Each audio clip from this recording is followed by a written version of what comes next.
How many hours do I study per week? I try and do 2 hours a day, Monday to Friday, but I take one day off, probably like a Thursday. So I try and do 8 hours minimum, 8 hours a week. Then Saturday, Sunday, I try and do like 6 hours a day. So that's 12, that's about 20 hours a week.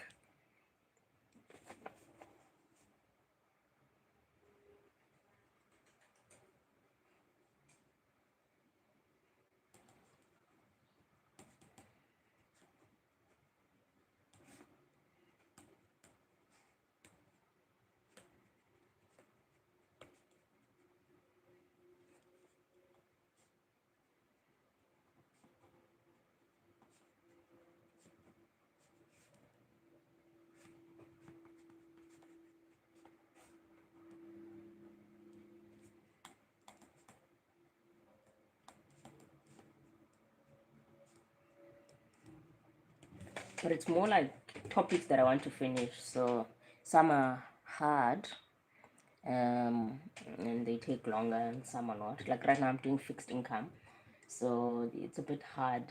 Like you have to read it multiple times. You have to read, write, look at it, practice. So and the questions for practice take a bit longer.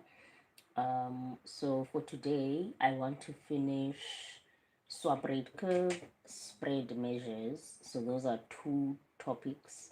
They have notes, and then they've got master classes, and then they've got quizzes.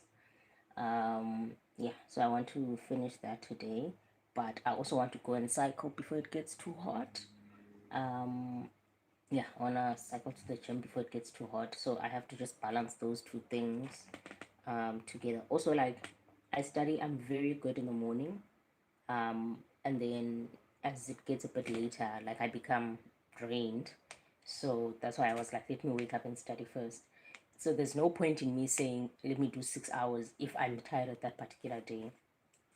Even during the week, I do it in the morning, and then I do it just after logging off of work, um, maybe an hour, and then I come back here and I'll do like another hour or something like that. I'm writing in May. I'm writing in May. Hi everyone, I'm writing in May.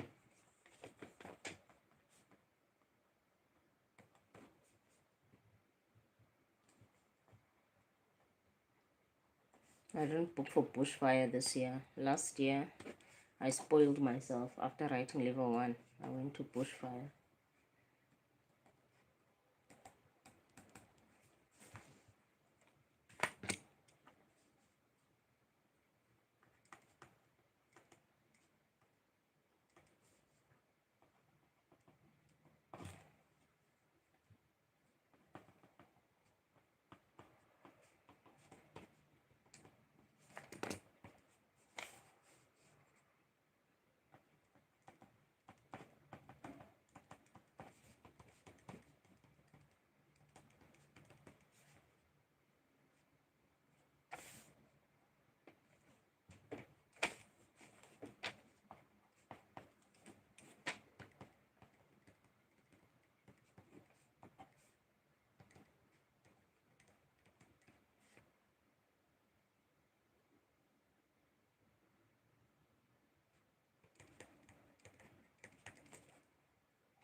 Well, hello friends and welcome back, and now we are ready to talk about the module on the swap rate curve. Now this module has some technical My book is finished, so this is CFA 2, I guess book 1.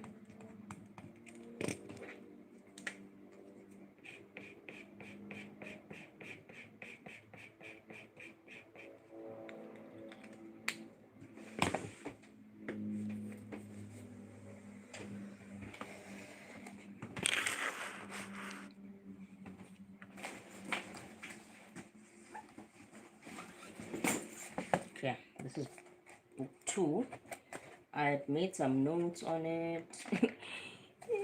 This is where I was learning for my learners for my bike. So you've got your front brake, right hand side, clutch, left hand side, ignition key, starter button, red button, gear lever, left hand side like pedal. Then I get ethics.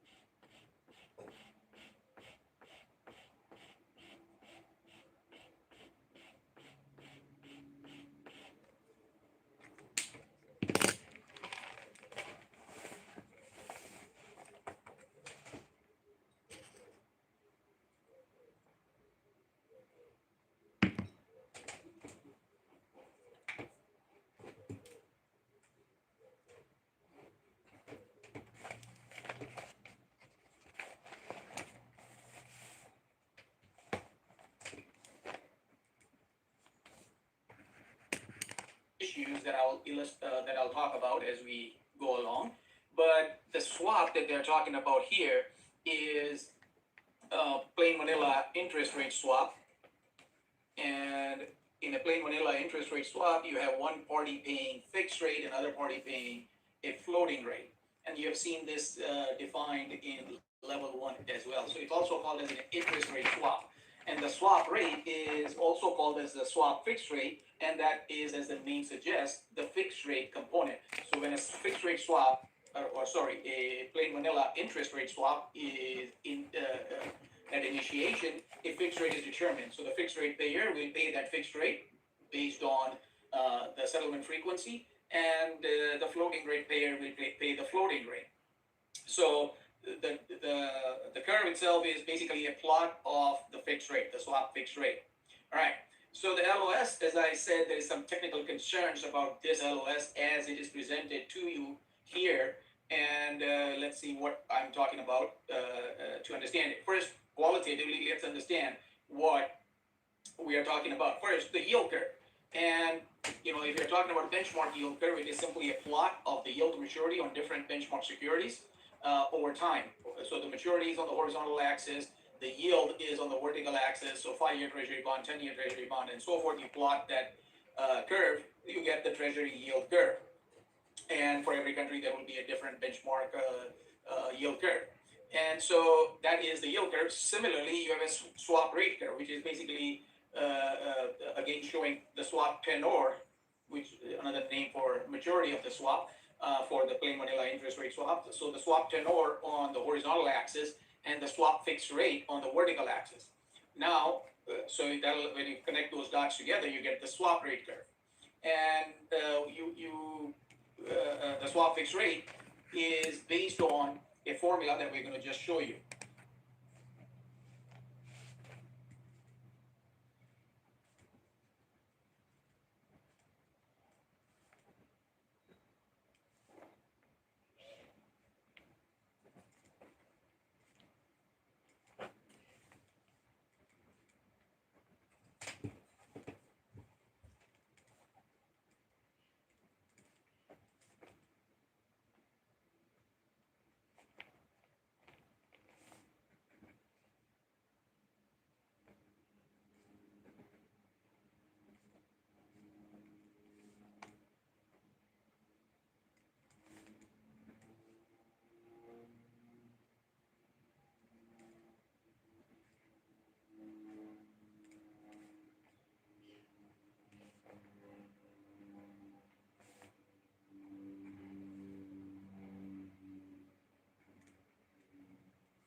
So when you connect those dots together, you get the swap rate curve. And which another name for maturity of the swap for the plain vanilla interest rate swap. So the swap tenor on the horizontal axis and the swap fixed rate on the vertical axis. Now, so that'll, when you connect those dots together, you get the swap rate curve. And the swap fixed rate is based on a formula that we're going to just show you. Again, the market participants sometimes prefer a swap rate curve because of four reasons. One is it reflects the credit risk of commercial banks. So the swap rate, the underlying rate for the swaps is always going to be unregulated lending between large commercial banks. So that is the credit risk involved. It is unsecured lending, and so it reflects the credit risk of large commercial banks, which is obviously not as safe as the government. So it will have typically a higher interest rate. So swap rates, if you were to plot the yield curves and the swap rate curve typically should be above it. Now, it also allows us to compare across countries because the benchmark rate of different currencies differ, but so the swap rates will also differ, but it allows us comparison when you look at the spread, and we will talk about the spread, swap fixed rate vis-a-vis the benchmark yield spread. The spread can then be compared across countries. And then finally, you may have more quotes available at more maturities.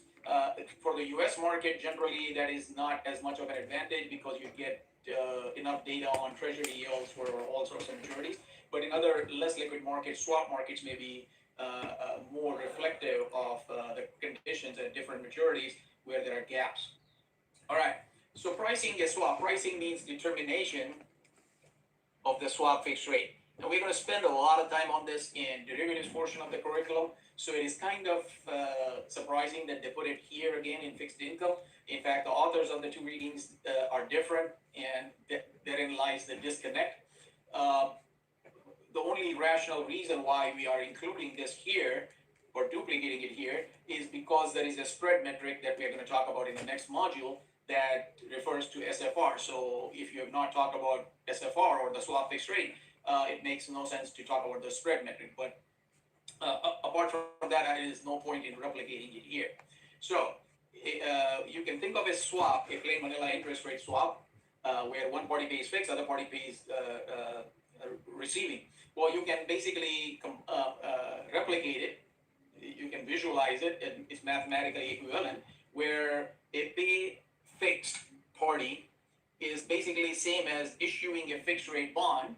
So when you issue a fixed rate bond, what happens? You pay the fixed coupon on those coupon dates as it may be applicable. If it is annual coupon, you pay annual fixed amounts based on the coupon rate, which is fixed at issuance of the bond. So you pay fixed, and then you use the proceeds from that and purchase floating rate notes. Floating rate notes pay floating. So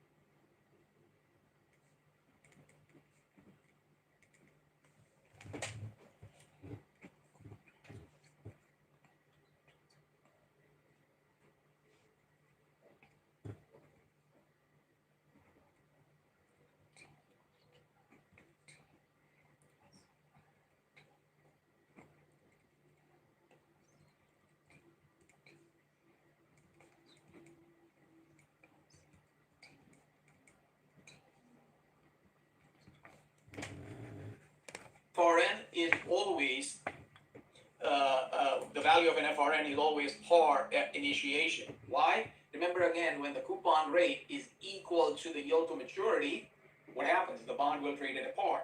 For a floater, the coupon rate is always equal to the yield to maturity because the coupon rate is the underlying rate, whatever the underlying floating rate is.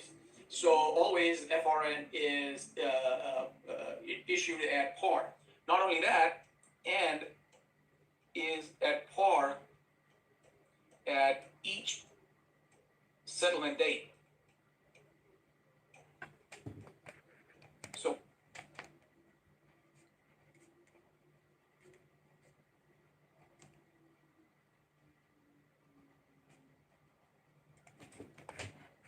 once you pay off your floating coupon payment and you get to a new settlement, it starts off as if it's a new life.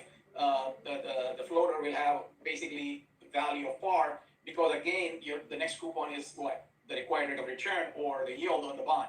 So at every settlement date, the floater will reset to par. And this is an important takeaway that you will probably remember when it comes time in derivatives. So floater will always trade at par at inception as well as at each subsequent settlement date or coupon payment date. Settlement or coupon. If it is semi-annual coupon, then every 6 months it resets to par. Between the two settlements, the floater could deviate from par, but that technicality is not needed to be discussed right now. All right. So SFR is basically, think of it as a fixed coupon rate on the fixed coupon bond, and if you assume $1 par, then the present value of those coupons plus the principal is the left-hand side of the formula.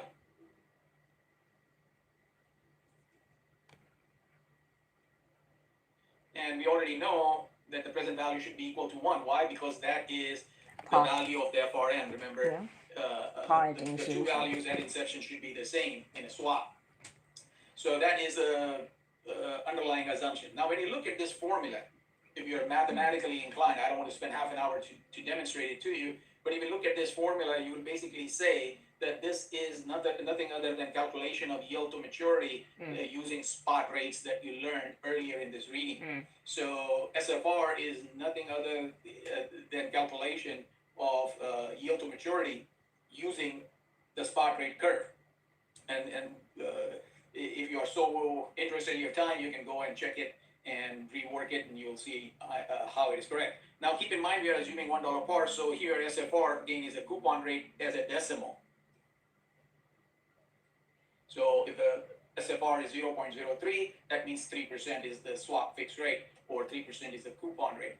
In our yield to maturity calculations, we assume $100 par, so everything was, full dollars, so 3% was $3 coupon, and so forth.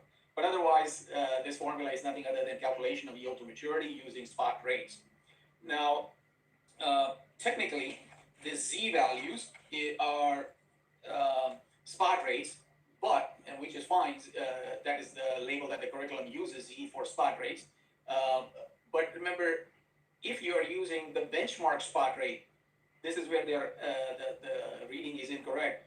The authors are incorrect. So if you are using the benchmark spot rate or treasury spot rate for US, for example, then what are you going to get? You're going to get treasury yield as the swap fixed rate. Which is that right. would be absolutely wrong because there will be no disconnect between the treasury yield curve and the swap rate curve.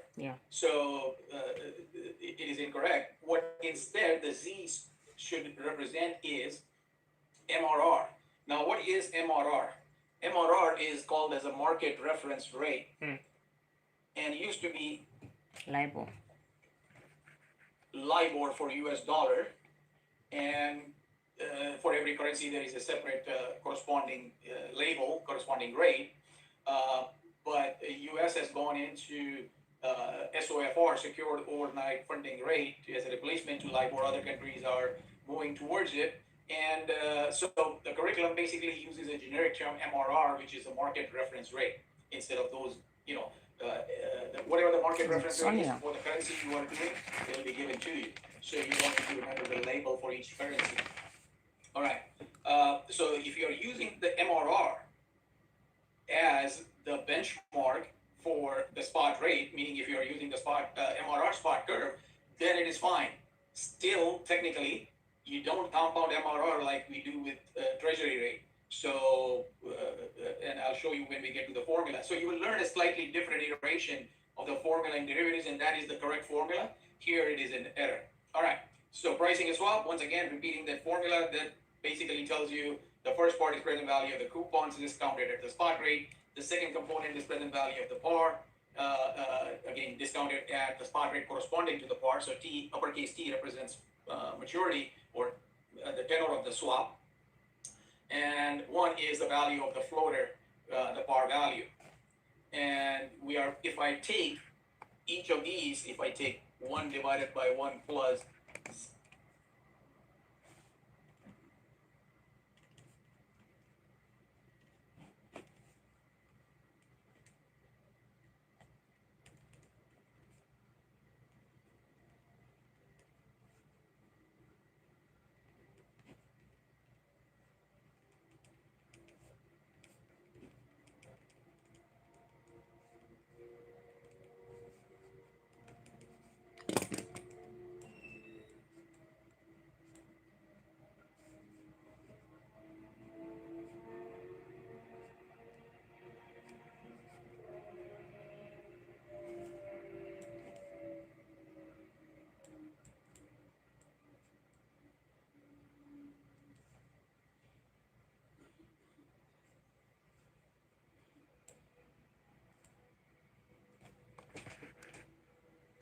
dt raised to t is equal to dft, my formula becomes this.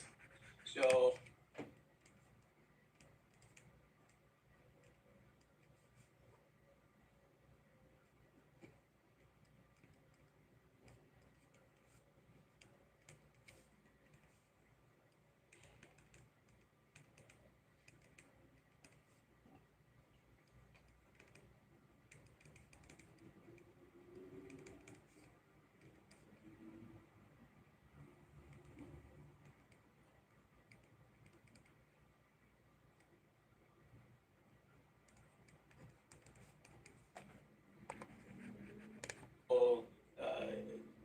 using that relationship, and these are called discount factors. And we already saw that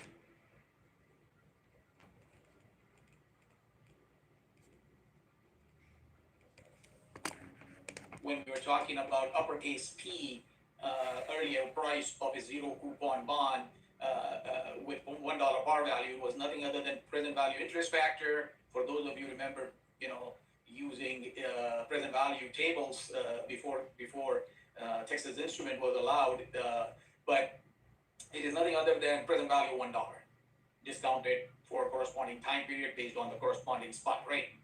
All right. So when you multiply something by a discount factor, all you're doing is converting that amount to present value equivalent.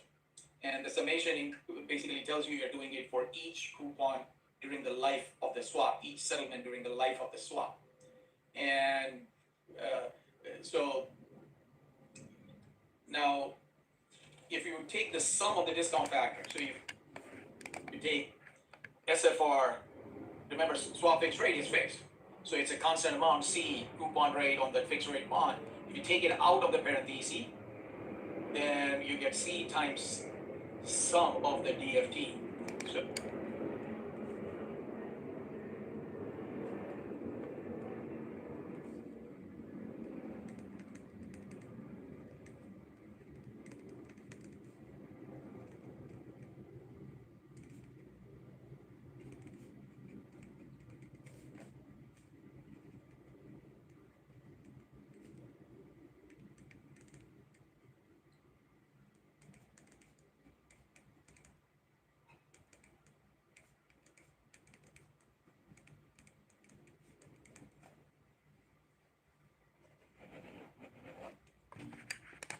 if you take SFR out common, you don't even need that subscript T. It is technically not incorrect because swap fixed rate varies by the tenor of the swap.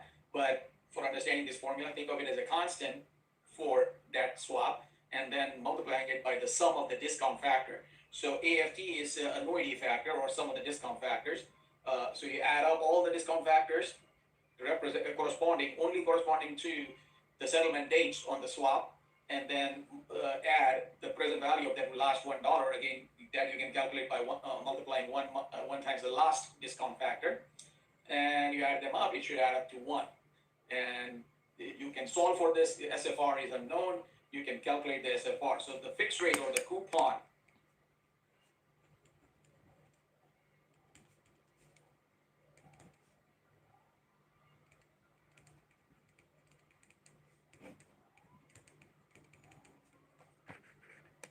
on the bond is not known to us. We can calculate using this formula. Now, this formula is for a swap with an annual settlement.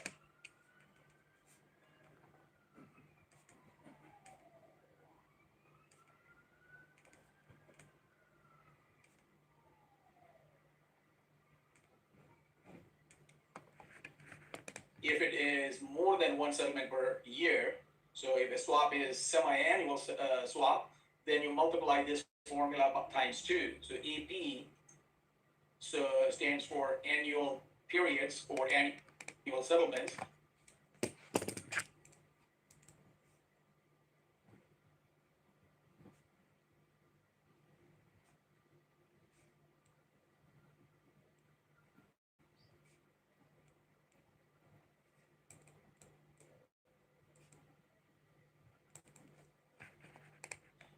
How many periods per year? And so if it is semi-annual, multiplied by 2 to get to the annual rate. Always remember that all rates are quoted in annual terms, and when you are asked to calculate something, your response should also be in annual terms. Now, as I mentioned, this formula is actually introduced in derivatives, and that's the one you're going to use. But there's an LOS, so I'm covering it. So there are two issues with it. One is using the spot rate curve instead of the MRR curve, and the second issue with it is how you use those spot rates. You don't compound it. You don't have 1 times the z factor raised to t. You do differently. All right. So here is the, and yeah, differently I'll explain right here. So sorry, in the previous slide. So if it is the first period,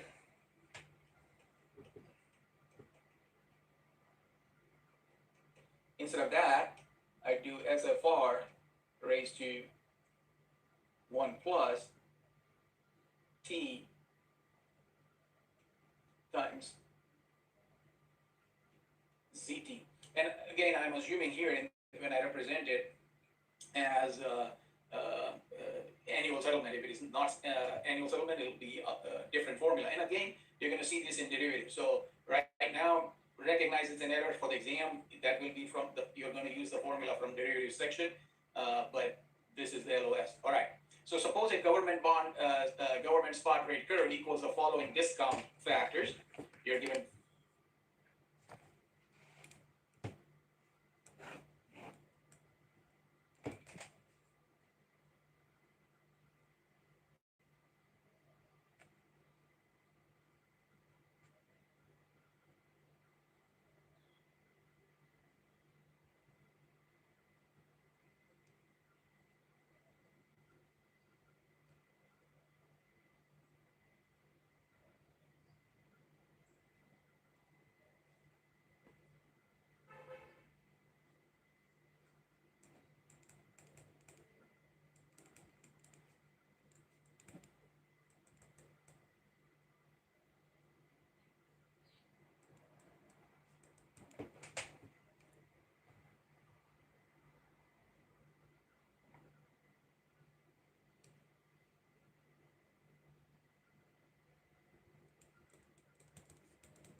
four discount factors corresponding to 4 spot rates.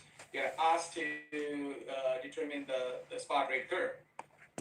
So for discount factor, so forth, 5%. For the first year, again, swap fixed rate would. What was the actual question? Okay. Wrong. All right, so given all this math of compounding and taking square roots or nth root is also wrong. All right, so given all this,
for the first year, again, swap fixed rate would be 5%. And we can, using our formula, we can calculate these rates instead of doing algebra here that you see. But that gives you your spot rate curve. The 1 year spot rate.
Okay, that's wrong.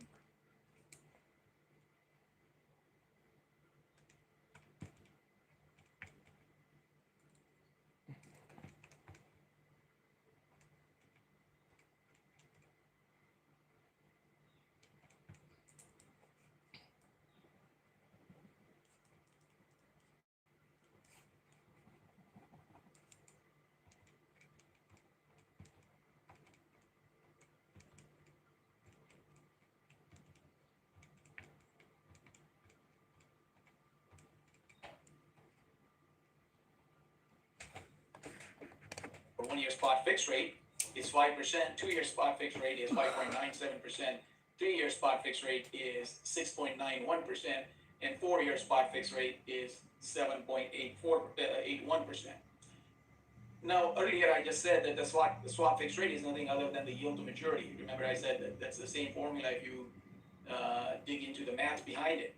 Well, remember again, the yield to maturity, when we covered it, I said it lies between the lowest and the highest spot rate, and it is closest to the spot rate corresponding to the maturity. Yeah. Well, the It same pulls it. principle applies in swap fixed rate. Mm. Even if you did it technically correctly, mathematically this is wrong because we are using government bond yield curve. But if you did use MRR algebra, you still see that SFR is basically the yield to maturity. So it follows that same rule. So 5% should be between the low and high. Well, there is only one value, 5, so it is equal to that value. 5.97% is between 5 and 6%. It is close to the last spot rate, which is 6%. Then similarly, the 6.91 is between 5 and 7. Not only that, it is close to 7% as we expected, and so on and so forth. So swap fixed rate for a keen observer should be that it is nothing other than yield to maturity. If you were doing the yield to maturity calculation for an MRR using appropriate calculations, you would see the SFR, the swap fixed rate. All right, now using the derivatives formula, assuming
discount factors are annual,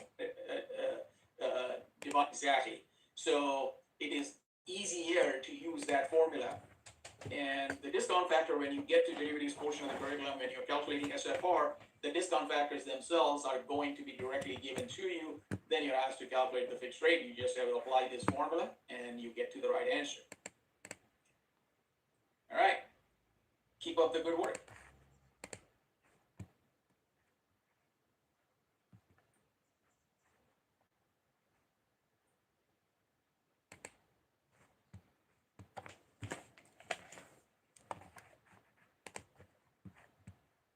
Which of the following statements about the swap rate curve is most correct? The swap rate reflects the interest rate for the floating rate. No, it's the fixed rate. Retail banks are more likely to use the swap rate as a no. Wholesale banks. Swap rates are comparable across different markets. What that means, yes. Nemo. Okay. We're done with swap. Now we're gonna look at term. There should be 8.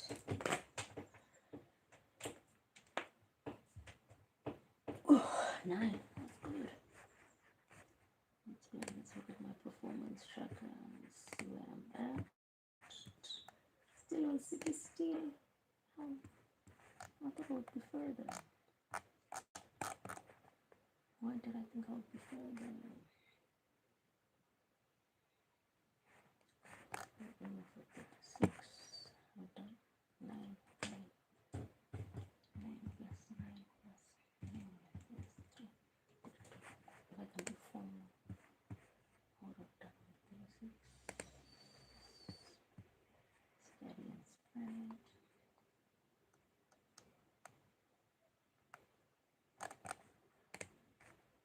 Okay.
If the fixed rate for 1 year floating, fixed for floating AOR swap is 0.57 and the treasury yield is 0.11, then the 1 year swap is 0.577 minus.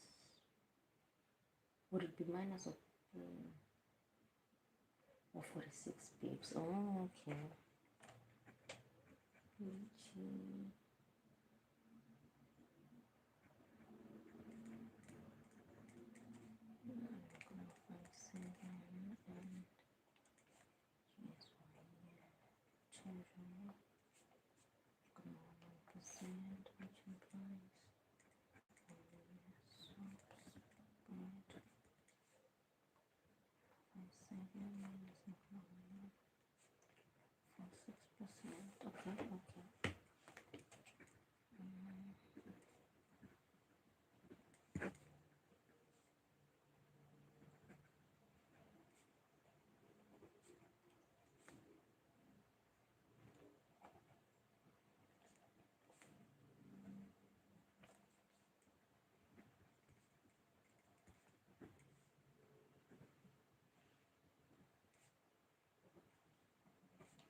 Whew.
Rising TID spread, I guess, indicates that market participants believe banks are increasingly likely to default on loans and that risk-free T-bills are becoming more valuable in comparison.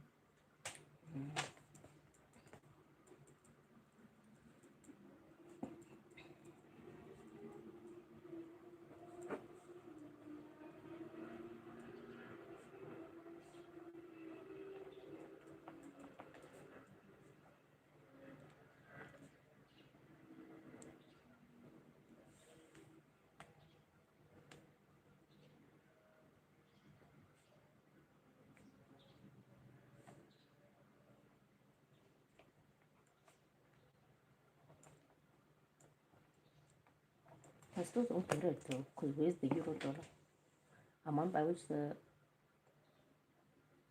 marginal reference rate exceeds the interest rate of a short-term ESF date of the same maturity? So 2-month MRR is that, and 3-month T-bond is that, and THEAD spread is 30 pips. Leave bucks. Remove MRR minus OIS spread. Oh, is the T spread? Is the I spread? I spread we said. There's no time value.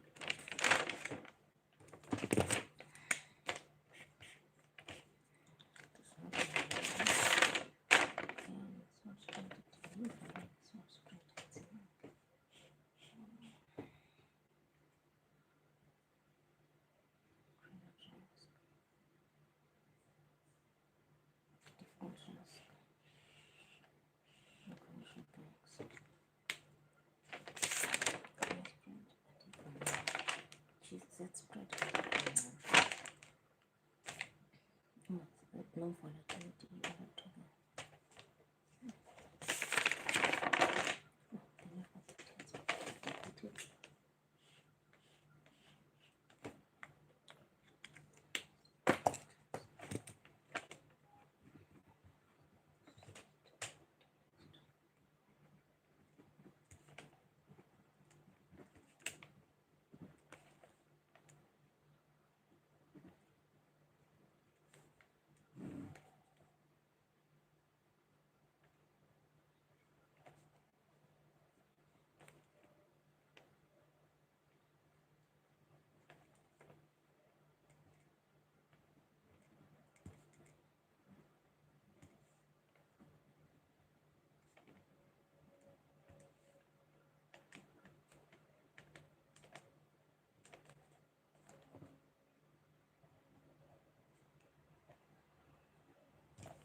Hello.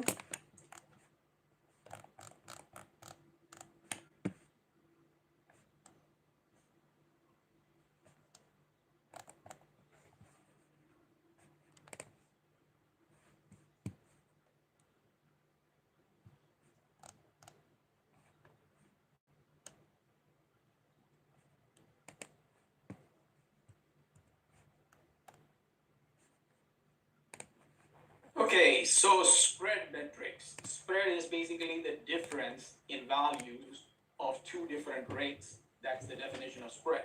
We'll talk about 5 different spreads here in this section. And the first one we're going to talk about is going to be the swap spread. I already went over the rationale for going over the swap rate in the previous module. And perhaps because they're introducing swap spread here, they want to explain what swap rates mean prior to going over them. So, anyways, you are given the two LOSs.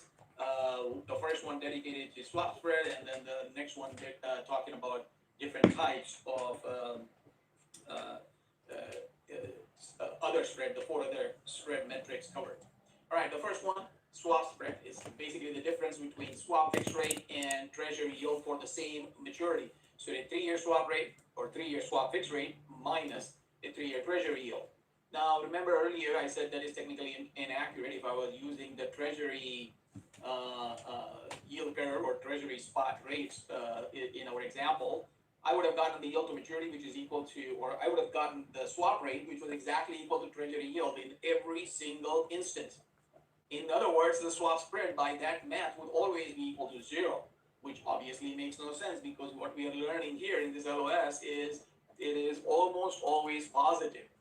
Last time it turned negative, very briefly, was in 2016 as the demand for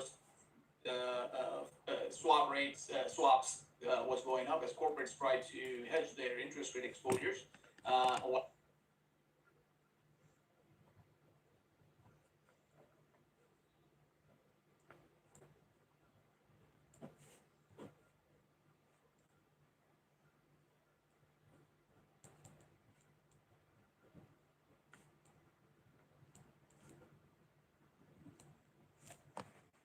While banks were, uh, you know, kind of pruning their balance sheets under the new regulatory framework. Remember, after the financial crisis, the banks became more regulated and they needed to have capital to support all the swaps they're entering into. So during that time, because of this imbalance in supply demand, you saw a short period of time where swap spread turned negative. But the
reason it is positive almost always is because remember the swap rate, the MRR, traditionally used to be called LIBOR, represented unsecured lending between large commercial banks.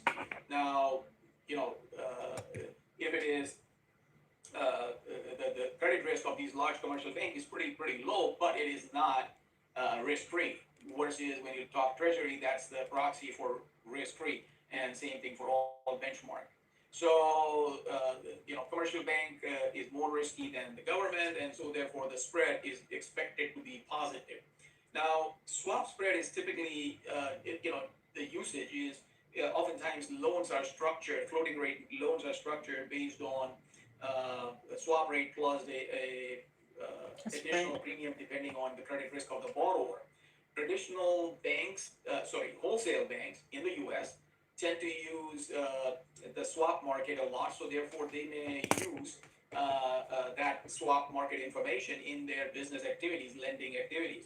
But retail banks don't traditionally use a lot of swap trading in their portfolio, in their operations, and therefore they traditionally focus on the treasury yield as their benchmark. All right, next is the I spread. I spread stands for interpolated spread. I there is refers to interpolated. Now I spread varies by the issuer, so it is really the spread over swap rate for corporates. So think of a bond, a debt that is issued by Meta. Well, what spread will Meta have over swap rate for the same maturity? Now, the reason we use the label interpolated is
because sometimes you know what the maturity of that debt security is.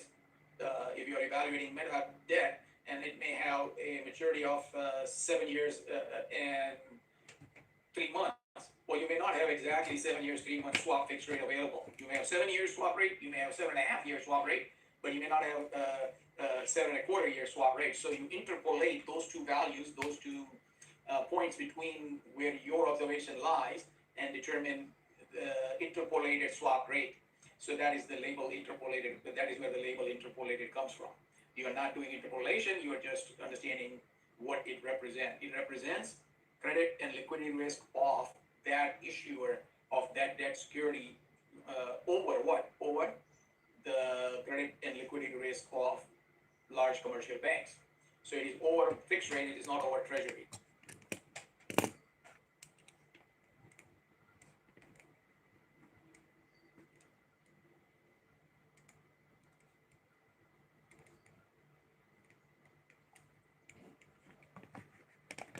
Sorry, it is over swap fixed rate, not over treasury.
a very important spread is the Z spread. Z stands for zero volatility. It is, you think of the spot rate curve, okay? And you have a debt security, corporate security, issued by ABC Corporation, and that security has a 10-year bond making semi-annual coupon payments. So you have 20 coupon payments, and then maturity of the bond where you receive your par value. So what you do is, if you discount those coupon payments and par value at the treasury spot rates, well, obviously the bond's value will be too high because your discount rate is too low. The bond is not as safe as the treasury. So what you do is, you need to increase your discount rate so as to bring the present value down, and you do that iteratively, trial and error. You do that until the present value comes down equal to the market price of the corporate bond. Now that spread that you're adding across the board of the treasury spot curve is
a constant spread. So it is a constant spread. The Z refers to zero volatility. And zero volatility means what? Zero volatility means we are relying on a spot curve as of today. And when you look at a spot curve as of today, there is only one spot curve for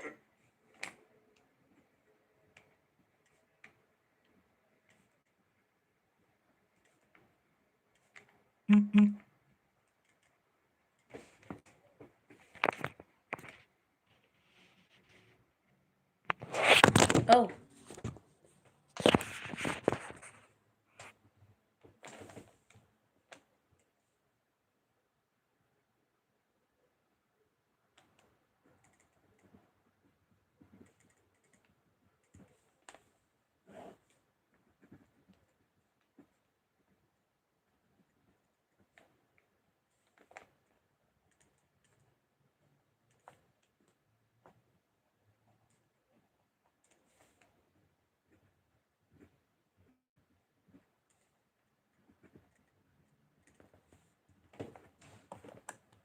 treasuries. There is now multiple spot rates for each period. There is no volatility there. You're assuming that the information is known perfectly. So whenever you use the spot rate curve, there is no volatility in spot rate, at least at any point in time. Tomorrow it may be different, but today, as of 4:02 p.m., I'm seeing one spot curve. So there is zero volatility, and you will understand the meaning behind it when we get to the next reading, where we are valuing bonds with embedded options. And so it is, Z spread is okay to use to value bonds with embedded options. It's not okay, I'm sorry, to value bonds with embedded options, because if you're assuming there is no volatility in interest rates, well, the options which derive their value from that volatility will be worthless, which is an illogical, irrational assumption. So assuming no volatility is okay if the bond has no options, but if the bond has options, has embedded options, like it is callable, puttable, then in that case, you can't use Z spread. Now, what is Z spread? Z spread basically is the spread above the treasury spot curve. In other words, that spread is compensation for credit and liquidity risk of that bond. And you can compare a bond Z spread to other bonds that are similar. So you're looking at three bonds that are all 10-year maturity bonds, and you look at the Z spread, and then you make a relative valuation judgment. This bond A offers 10 basis point higher spread as compared to bond B. Is bond A actually that much more risky, or is it a bargain? Can I pick up 10 extra basis point of spread by purchasing bond A as compared to purchasing bond B? So that relative valuation judgment that an analyst would make is what Z spread is used for. Basically, it is compensation for credit and liquidity risk. Now, if you forget the bullet point 4, if you forget that it is not appropriate for bonds with embedded option, and let's suppose you have three bonds, but you don't know if they have embedded options or not. Now, what ends up happening is you're comparing apples to oranges, because Z spread includes compensation for option risk if there is option. If there is no option, the option risk is zero. So if there are embedded options, you can't compare a bond with no option to a bond with option, because they are not comparable. They are not apples to apples comparison. So that is why don't use Z spread when for any bond that has embedded option. We'll talk about that spread in the next reading. The next spread metric is the TED spread. Now, TED spread is very similar to the swap spread. Remember, swap spread was what? Swap spread was swap fixed rate minus treasury yield for the same maturity. Now, TED spread is doing exactly that, but at the short end of the yield spectrum for the same maturity. Now, spread metric is the TED spread. Now, TED spread is very similar to the swap spread. Remember, swap spread was what? Swap spread was swap fixed rate minus treasury yield for the same maturity. Now, TED spread is doing exactly that, but at the short end of the yield spectrum. So,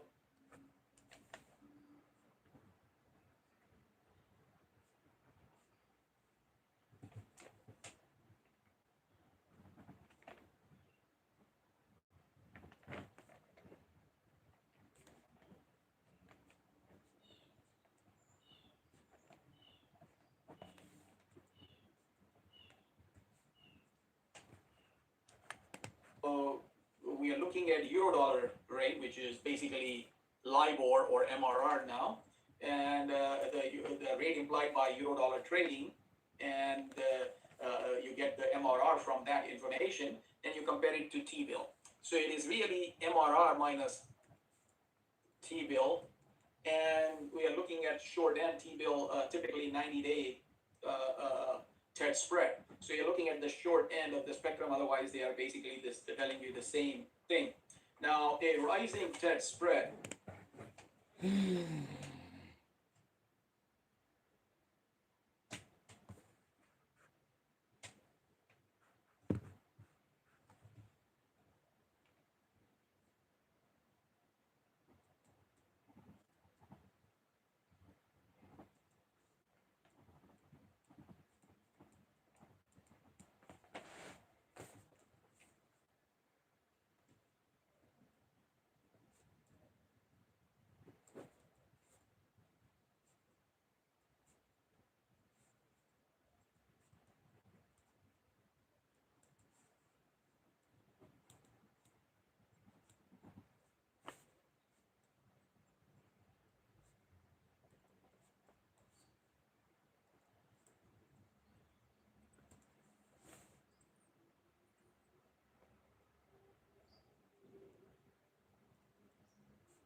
ngilambe. And I'm supposed to go to gym. Andikwazi ejim ndingalamba, yondilambile.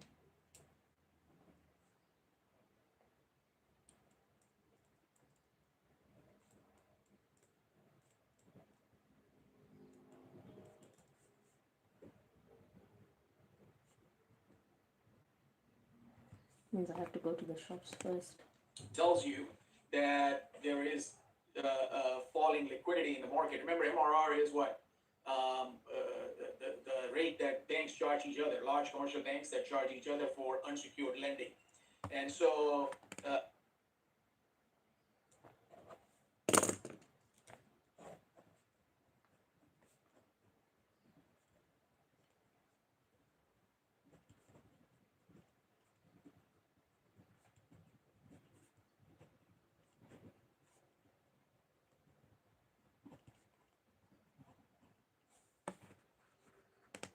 if the spread is widening, that may indicate liquidity conditions are poor in the market. And for example, this happened during COVID time, and even more so, largely very large widening during the financial crisis. Now, another metric for even smaller time duration is the MRR OIS spread. OIS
stands for overnight index swap. Again, it is unsecured, still unsecured lending. It is the geometric average of those rates to compare it to MRR, and it is it is typically indicative of a measure of credit risk and well-being of the banking system. But you don't really need to know this because the curriculum really doesn't get into the use.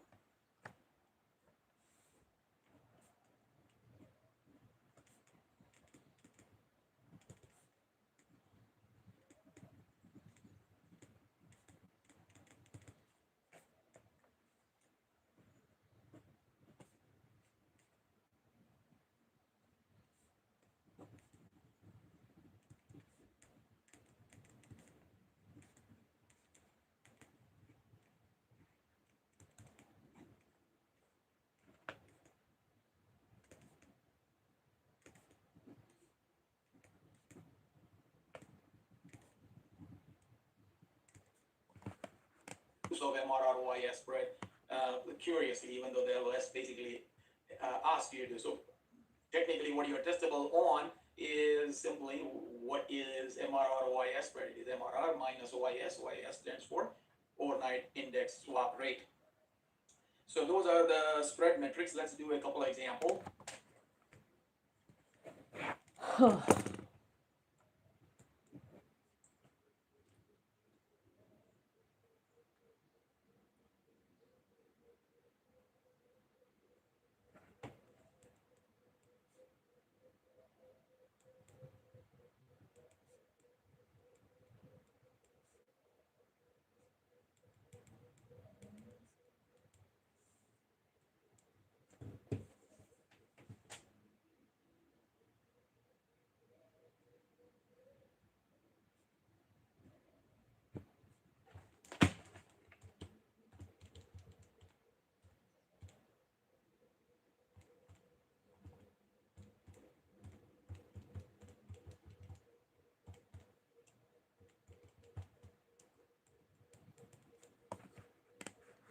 you are given the swaps, you are given 5 year, and so by the fixed rate per year time period for the same 5 year maturity, and you just have to add the two together, and you get 2.5%.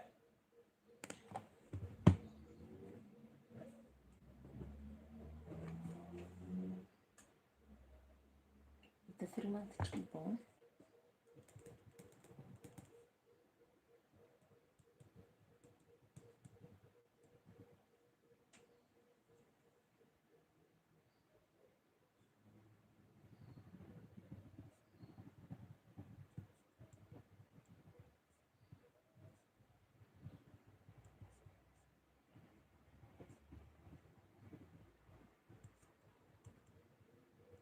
Okay.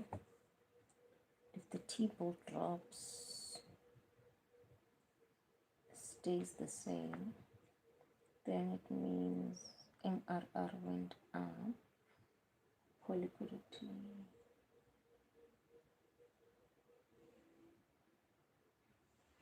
If that drops, that stays the same. 5 minus 3 is 2. 5 minus 1 is 5 minus 3 is 2. 5 minus 2 is 3. Goes up.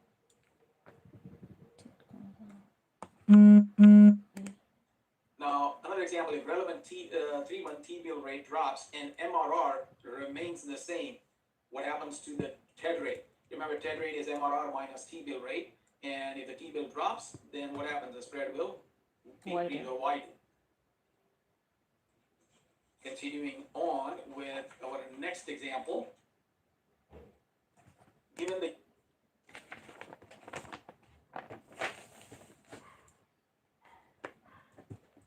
yield curve for US Treasuries is huge, spreads most of it in a corporate bond. It's definitely the Z spread.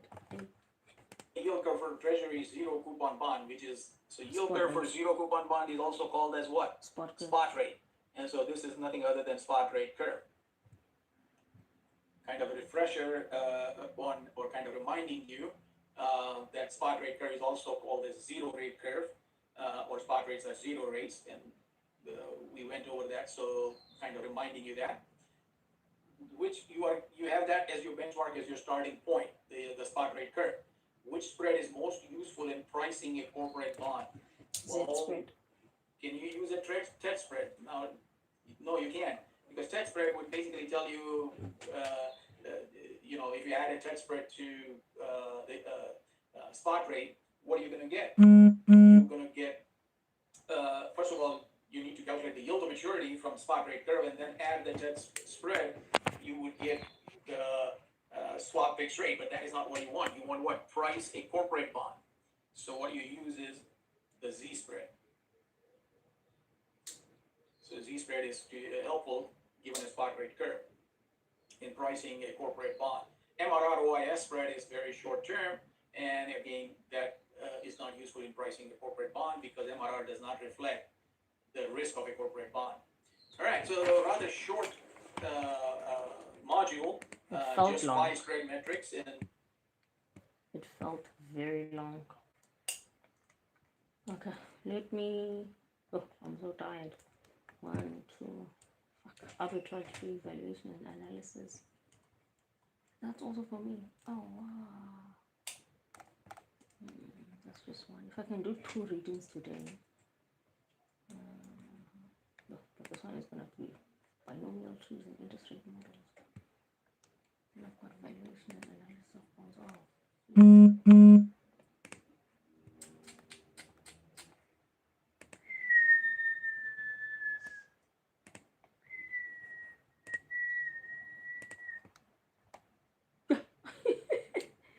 Ingasikhangale. 1, 2, 3.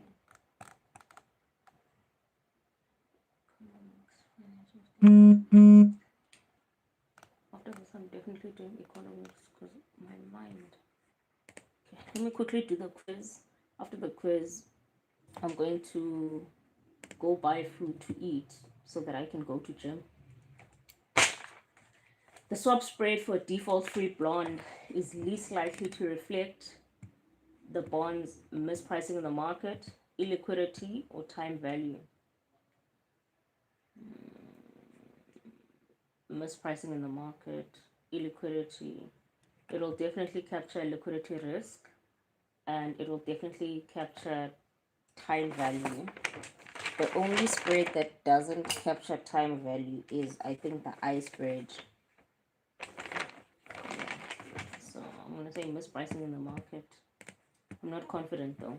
Which of the following statements about the Z spread is most accurate? The Z spread is the A, difference between the yield to maturity of a bond and the linearly interpolated swap? No. B, spread over the treasury spot curve that a bond would trade at if it had zero embedded options? Yes. Or C, spread over the treasury spot curve required to match the value of a bond to its current market price?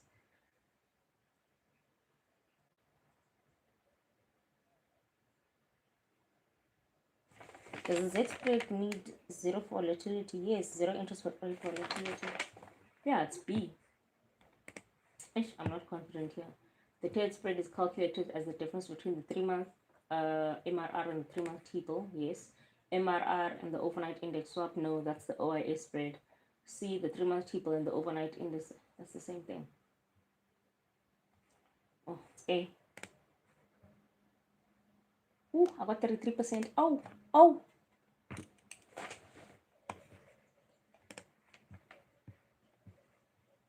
The swap spread of a default-free bond should provide an indication. This means I'm hungry. Indication of the bond's illiquidity, or alternatively that the bond is mispriced. Time value is reflected in the government bond yield. The swap spread is an additional amount of interest above this benchmark.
Which of the following statements about the Z spread is most accurate?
That was awful.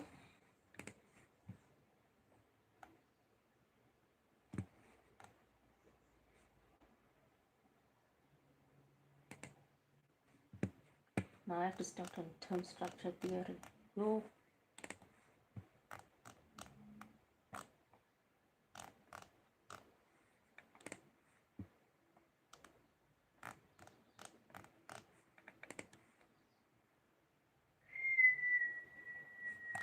Yep. That can't be 9. Okay, 12. At least I'm at 17%, guys. I'm fine. I'll go fine. What is that? 20 plus 15. I've done 35. Once I get to 36, it's going to be a new high of the number of activities. I'm so hungry.